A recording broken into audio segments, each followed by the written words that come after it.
कौन आवाज कर रही है तुमसे ज्यादा? अच्छा अच्छा।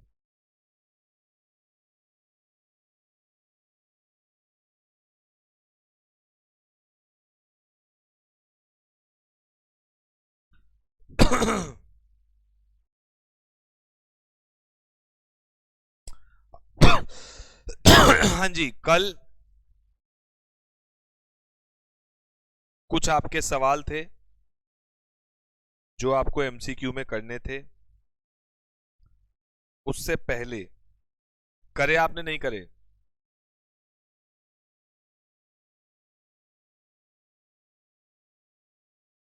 वो दो चार में हो सकता है ऐसा। कौन से वाले में?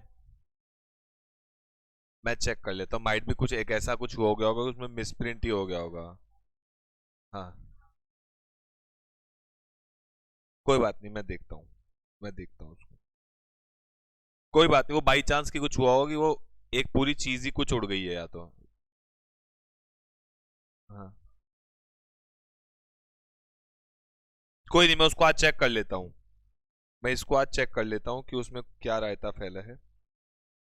कुछ फैला होगा, ऐसा नहीं हो सकता। नहीं, वो एक्चुअली ये होगा, कोई एक चीज ही, वो एक चीज ही उड़ गई होगी, वो मैं चेंज कर दूंगा। अच्छी बात है, प्रिंटिंग से पहले पता लग गया। कोई नहीं, वो मैं पूरी चीज ही चेंज कर दूंगा उसमें।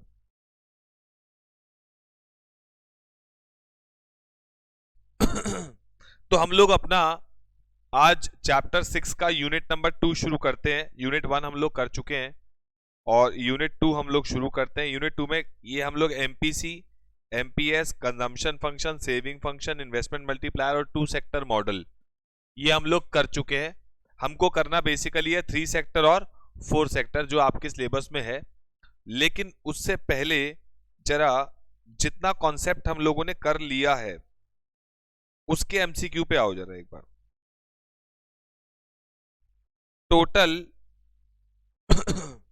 स्टडी मैट के जो आईसीआई के क्वेश्चंस है आओ उस पे शुरू करते हैं।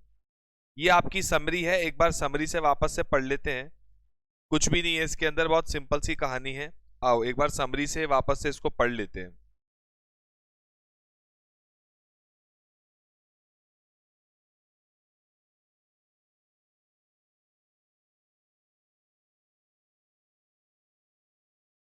आओ जी, इसको समरी से एक बार पढ़ लेते हैं। सबसे पहला पॉइंट क्या है? जीडीपी की एस्टिमेशन क्यों जरूरी है? सारे मैक्रो इकोनॉमिक फंडामेंटल्स को जानने के लिए जीडीपी की समरी, जीडीपी जानना जरूरी है। और मुद्दे की बात देखो, इसमें पढ़ने वाली बात क्या है? ग्रेट डिप्रेशन जो कि आया था 1936 में, ये पॉइंट है एमसीक्यू के लिए। और जिसने केंशियन की जर्नल थ्योरी निकाली थी, जब केंशियन ने रिगार्डिंग एम्प्लॉयमेंट इंटरेस्ट मनी 1936 में, ग्रेट डिप्रेशन के बाद ही निकाली थी। उसके बाद ये मेन कहानी है, जो पूरे चैप्टर की मेन कहानी है वो ये कहानी है, 2 सेक्टर मॉडल, 3 सेक्टर एंड पूरे चैप्टर के अंदर जो मेन बात है वो यही है सिर्फ, और कुछ इसके अंदर खास है नहीं।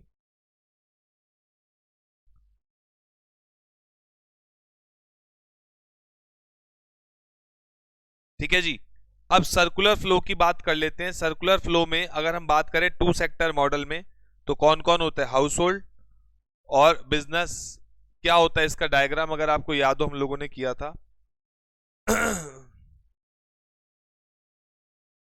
हाउस होल्ड जो है वो फैक्टर्स ऑफ प्रोडक्शन की तरह लेबर सर्विसेज देते हैं फर्म को। फर्म इनको देती है वेजेस, है ना जी। उसके बाद ये वेजेस का क्या करते हैं? गुड्स एंड सर्विसेज पे खर्च करते हैं और इनको मिलते हैं गुड्स, मिल जाते हैं, और ये कंजम्पशन एक्सपेंडिचर इसको हम लोग बोलते हैं।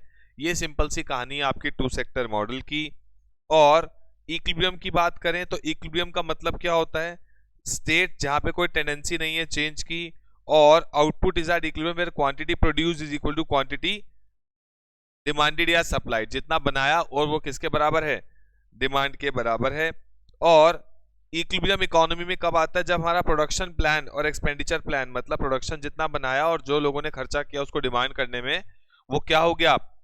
मैच हो जाए, that is called as equilibrium. और ये वर्ड आपको आएगा एक्स एंटे। ये वर्ड आपने पढ़ा है, नहीं पढ़ा? क्या पढ़ा है? एक्स एंटे का मतलब होता है expected values before adjustments, expected values before adjustments. उसके बाद एग्रीगेट डिमांड और एग्रीगेट सप्लाई के हमने कॉन्सेप्ट पढ़े थे। एग्रीगेट डिमांड एग्रीगेट सप्लाई के कॉन्सेप्ट पढ़े थे। एडी इज इक्वल टू क्या होता है, याद करो, C plus two sector model में सी प्लस आई और aggregate supply is equal to C plus S होता है। उसके बाद एमपीसी याद करो, कैसे निकालते हो एमपीसी, 1 माइनस एमपीएस या फिर delta C upon delta Y. और एमपीएस कैसे निकालते हैं जी, अपॉन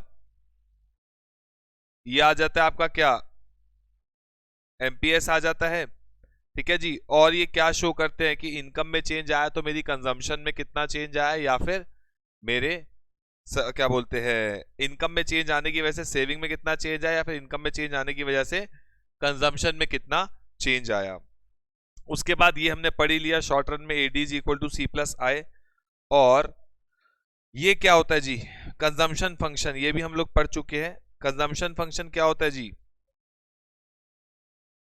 कंजम्पशन और इनकम का रिलेशन बताता है। सी इज इक्वल टू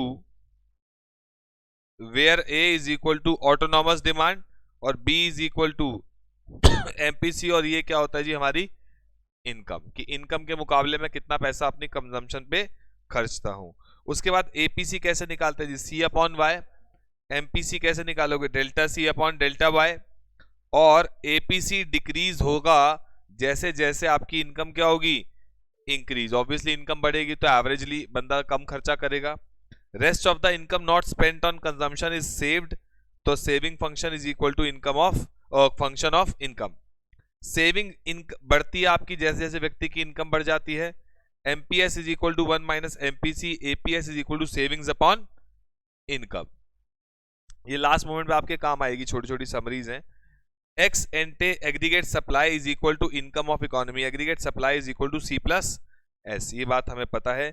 और एग्जाम्पल के रूप में ये आपको एक एग्जाम्पल दे रखा है, ये आप घर पे रीड कर सकते हैं। इक्विलिब्रियम कब होता है जी, टू सेक्टर मॉडल में, जब एग्रीगेट डिमांड एग्रीगेट सप्लाई के बराबर होती है, यानी C plus I is equal to C plus S, और सी से C cancel, I is equal to S.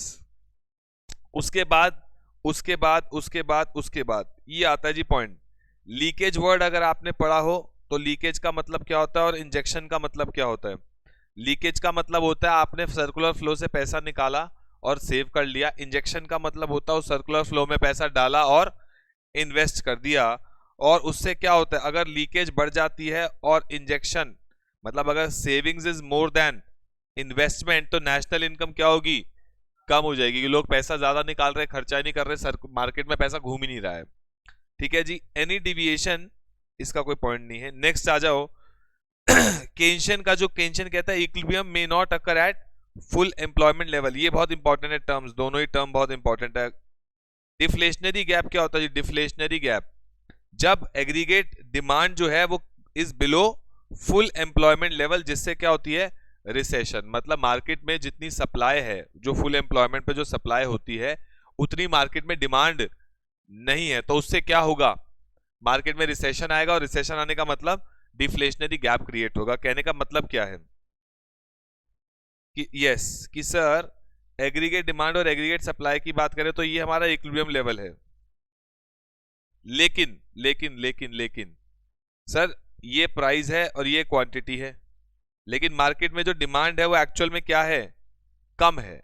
Market में डिमांड कम है तो ऑब्वियसली ये जो गैप क्रिएट होता है, ये वाला गैप, ये गैप क्या कहलाता है, डिफ्लेशनरी गैप। मार्केट में रिसेशन आता है क्योंकि डिमांड उतनी है नहीं, सप्लाई ज्यादा है। सिमिलरली इसका वाइस वर्सा क्या होगा जी, इन्फ्लेशनरी गैप। इन्फ्लेशनरी गैप कब होता है जी, जब एग्रीगेट डिमांड ज्यादा हो जाती है, किससे, फुल एम्प्लॉयमेंट लेवल पे। फुल एम्प्लॉयमेंट लेवल, ये इंपॉर्टेंट पॉइंट है, फुल एम्प्लॉयमेंट लेवल चल रहा है मार्केट में और एग्रीगेट जो वो क्या है अपनी सप्लाई, सॉरी डिमांड, वो ज्यादा है किससे, अरे फुल एम्प्लॉयमेंट लेवल वाली सप्लाई से। हम ये क्या बोलते हैं, सुनो सुनो, हम क्या बोलते हैं कि हमारी जो डिमांड है वो ज्यादा है as compare to supply at full employment level, ऐसा बोलते हैं। तो उससे क्या होगा, प्राइस राइज हो जाएगा, इन्फ्लेशनरी गैप क्रिएट हो गया है, प्राइस राइज होगा, प्राइस राइज होगा तो क्या होगा, लोग अपनी डिमांड थोड़ी थोड़ी क्या करेंगे, कम कर देंगे। उसके बाद इन्वेस्टमेंट मल्टीप्लायर भी हम लोग पढ़ चुके हैं। इन्वेस्टमेंट मल्टीप्लायर का मतलब क्या होता है जी, इन्वेस्टमेंट मल्टीप्लायर इन्वेस्टमेंट मल्टीप्लायर बताओ, मतलब बताओ इन्वेस्टमेंट मल्टीप्लायर का।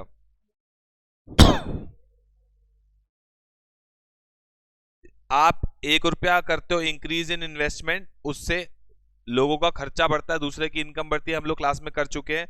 It is inversely proportional to, अगर आपको याद हो इनवर्सली प्रोपोर्शनल है किसके मुकाबले नहीं याद, भूल गए, एमपीसी या एमपीएस, अरे लिखा है भाई, कॉपी निकाल लो।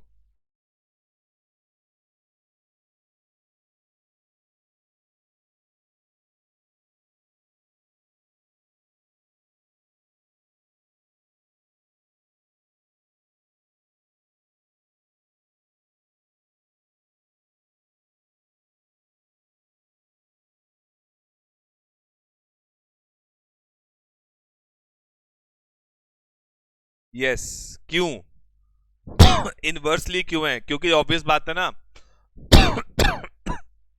इसका फॉर्मूला कुछ ऐसा बनता है, delta Y upon delta I तो है ही है, वो तो जनरल हो गया, delta Y upon delta I, या गलत नहीं बोल रहे, delta I upon delta Y, delta Y upon I है, ठीक है। और एक और फॉर्मूला इसका एमपीए, इसका मतलब क्या हुआ, 1 अपॉन एमपीएस।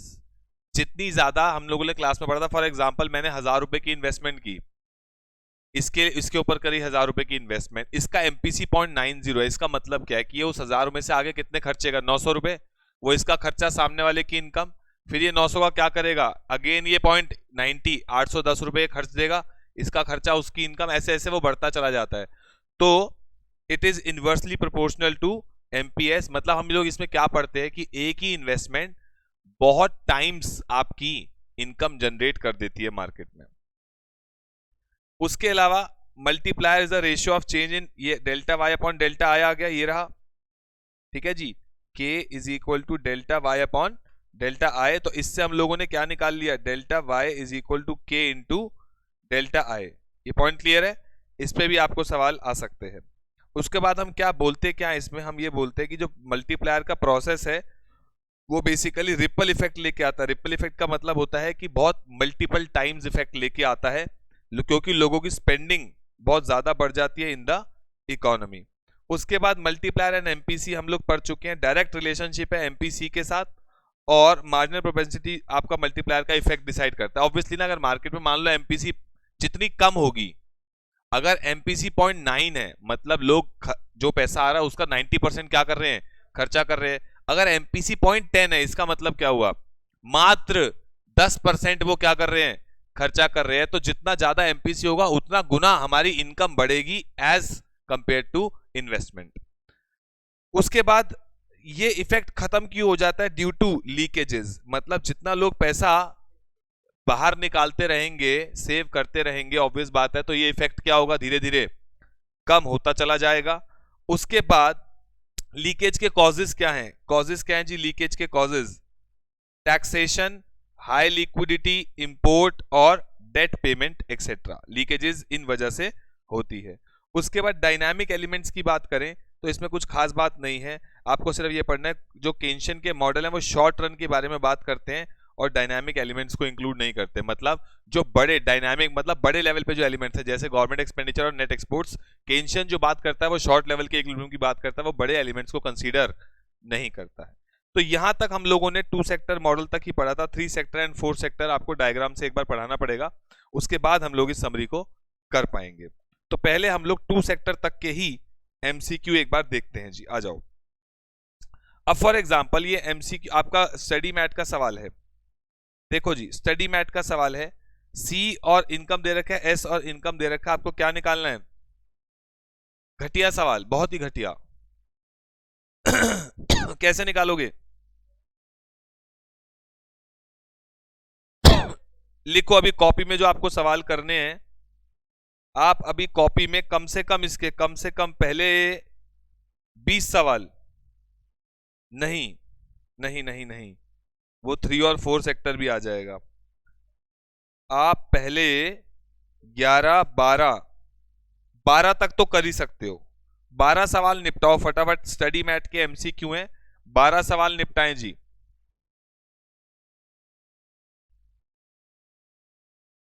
मैं यहां आपको दिखा रहा हूं, आप 12 सवाल निपटाएं।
ये आपको यहीं से देख के कर लो आप, अभी भेजा नहीं मैंने आपको ये।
निपटाओ जी फटाफट।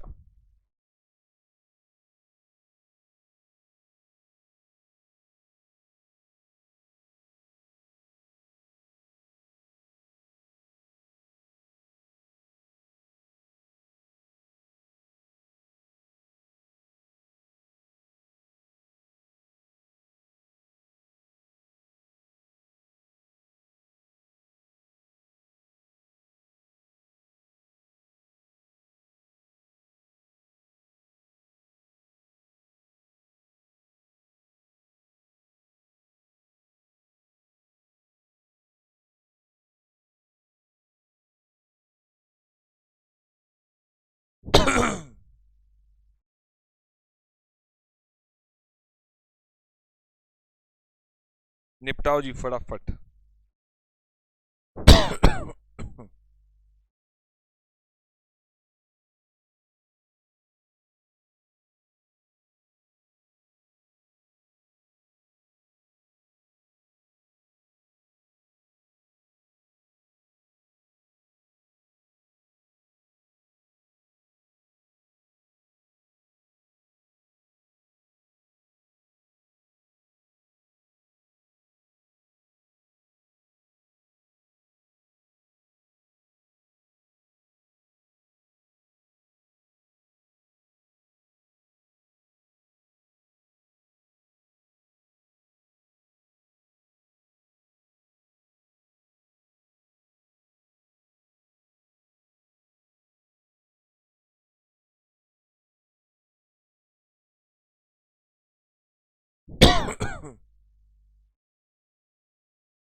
किसका? थर्ड का? कितना आ रहा है बताओ तुम्हारा?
कितने हो गए?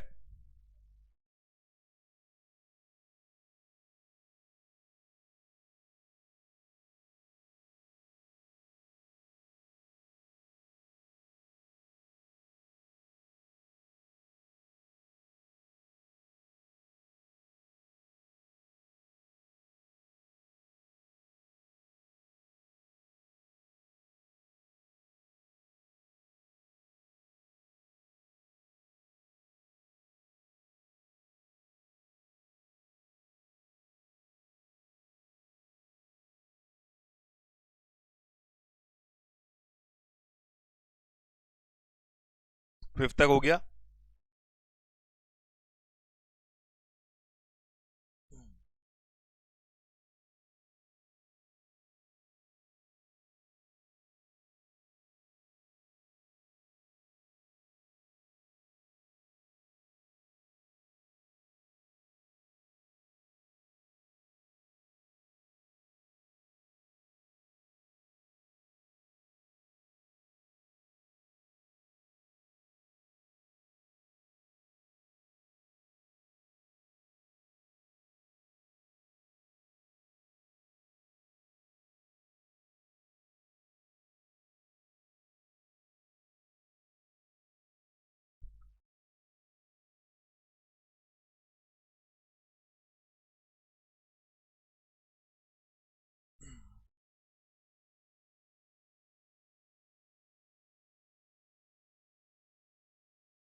कहाँ पहुंचे? सेवेंथ, निपटाओ जी फटाफट। कल इसका 3 और 4 सेक्टर करके इसको निपटाएंगे। 10 से 15 नंबर की यूनिट है ये कम से कम आपकी।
कहाँ पहुंचे जी?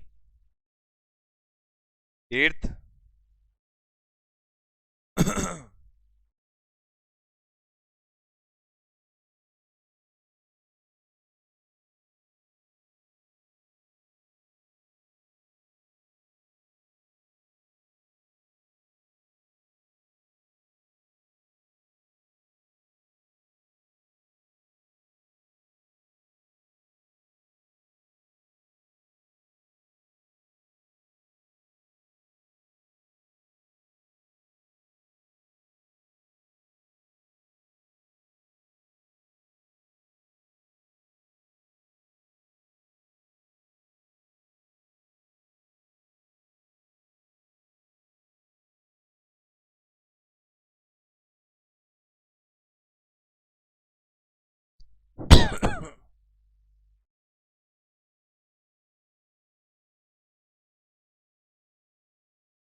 हटाएं जी।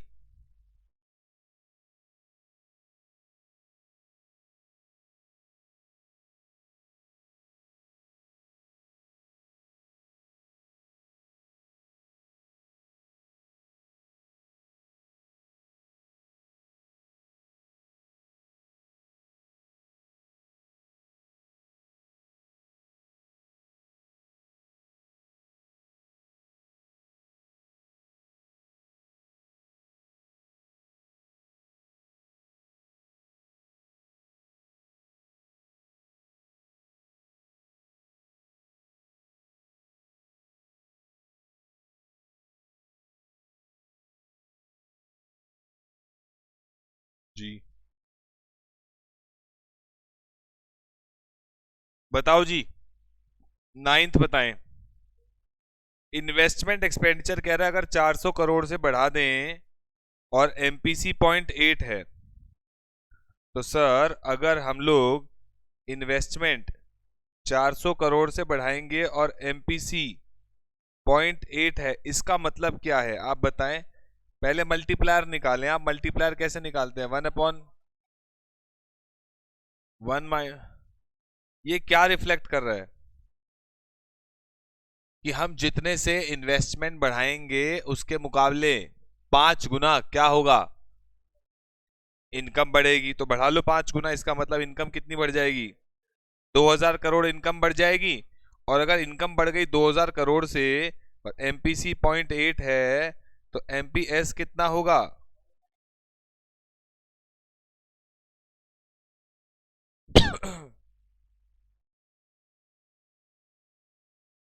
चले जी आगे करें।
कहाँ पहुंचे?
कहाँ पहुंचे जी?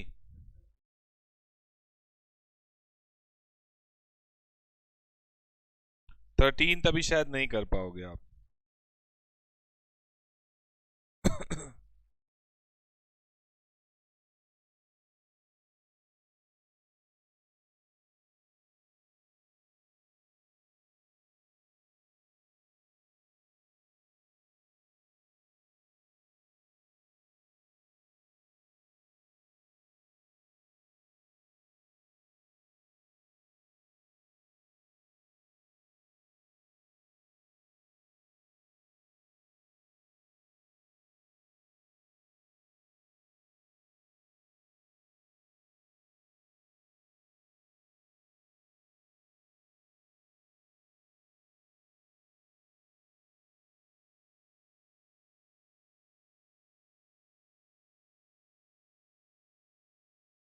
नहीं मत करो, अगर तुमने नहीं किया हुआ तो ये बेसिकली आपका 3 सेक्टर मॉडल आ गया है। हाँ तो इसको मत करो। इस इसको मत करो, अभी मत करो। ये सब अभी आप नहीं कर पाओगे। हमने मतलब पढ़ा नहीं है लॉजिकली, अब जिनको थोड़ा बहुत भी आता होगा हल्का फुल्का वो लोग कर लेंगे, पर स्टिल।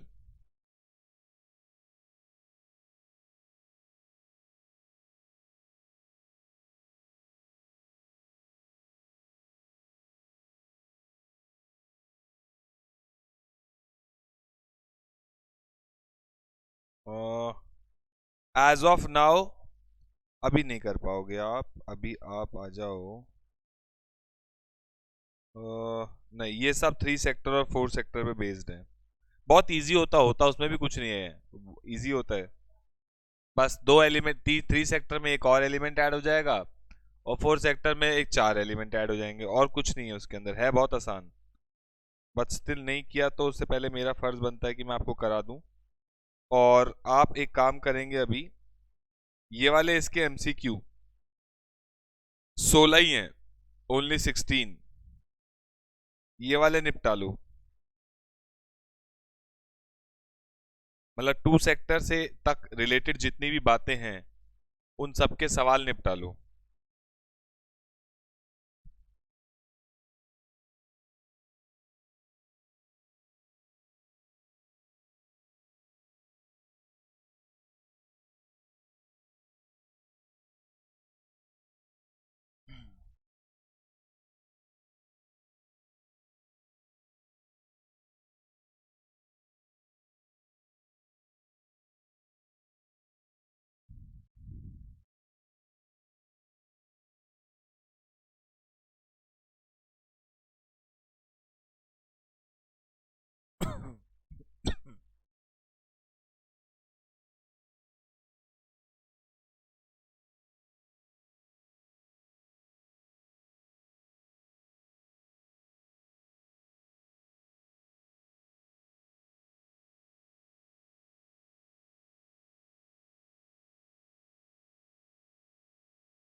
आंसर लिखते जाओ, लास्ट में चेक कर लेंगे एक बार।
मत करो सेवेंथ, आगे चलो।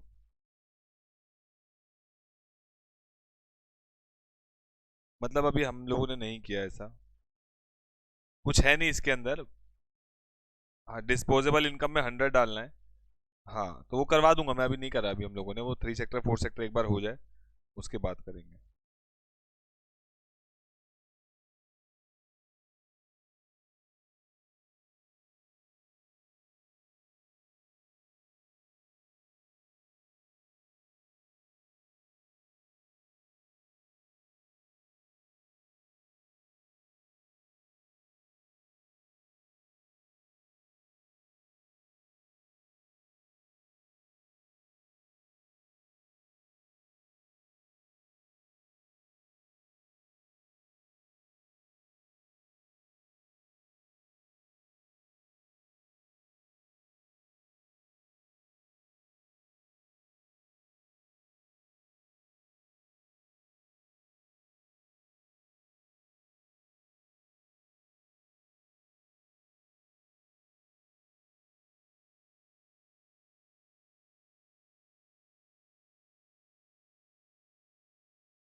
बाकी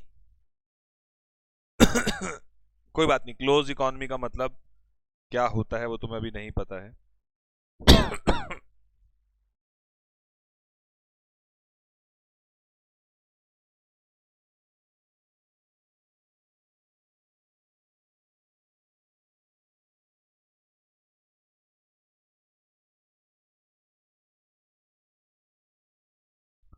कहाँ पहुंचे?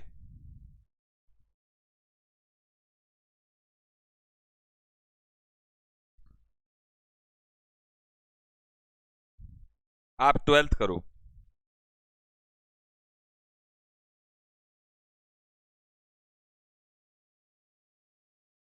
अब ये ओपन इकोनॉमी क्या होती है और क्लोज इकोनॉमी क्या होती है?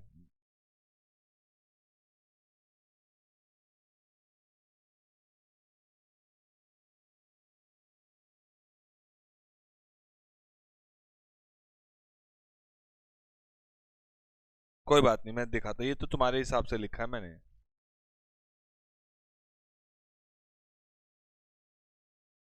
कोई बात नहीं, कर लो इसको, कल हम लोग इसको पूरा 3 और 4 सेक्टर करेंगे ना, तब तुम्हारे डाउट अपने आप निकल जाएंगे।